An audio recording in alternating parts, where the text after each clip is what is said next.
ईश्वर को प्राप्त करने के लिए सबसे बड़ी चीज है जो ईश्वर चाहता है वो प्रेम है।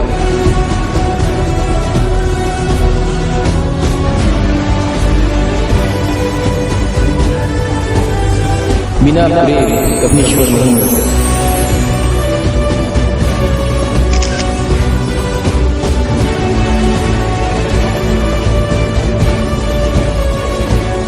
इसने एक बहुत बेहतरीन प्रश्न पूछा था कि ईश्वर कैसे पाया जाए।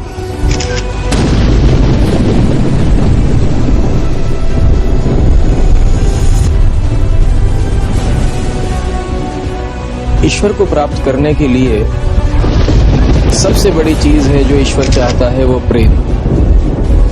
बिना प्रेम कभी ईश्वर नहीं मिलते। जिस रीति से साहेब मिले प्रेम कहावे सोए।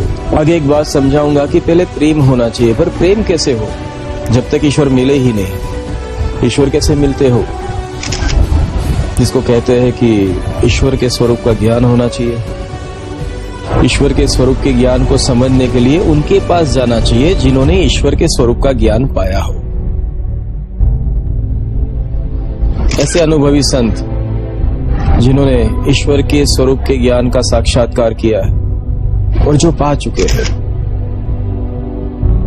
ईश्वर को पाने के बाद सत्य कुछ पलट जाएगा। वो कुछ ऐसा होगा जिसको कहते हैं कि जब वो स्वरूप से आपकी मुलाकात होती है तो आपको अपने आप ही उस स्वरूप से प्रेम हो जाता है। पर दरअसल प्रेम उसे ही कहते हैं जब ईश्वर को भी आपसे प्रेम हो जाए। जब तक ईश्वर आपके प्रेम में नहीं पड़ते तब तक वो प्रेम पूर्ण नहीं कहा जाता। धीरे धीरे चलते चलते उस अमन परमात्मा और उनकी जो फितरत है उसके हिसाब से जब आप चलना शुरू करते हो तो धीरे धीरे करके आपका मन समाप्त होता जाता है और आपके अंदर भी वो अमन प्रकट होना शुरू कर देता है।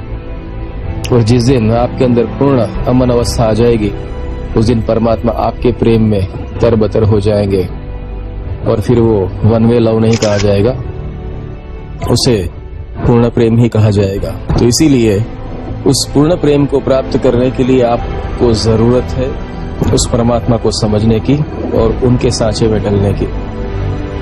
मंगी साहब।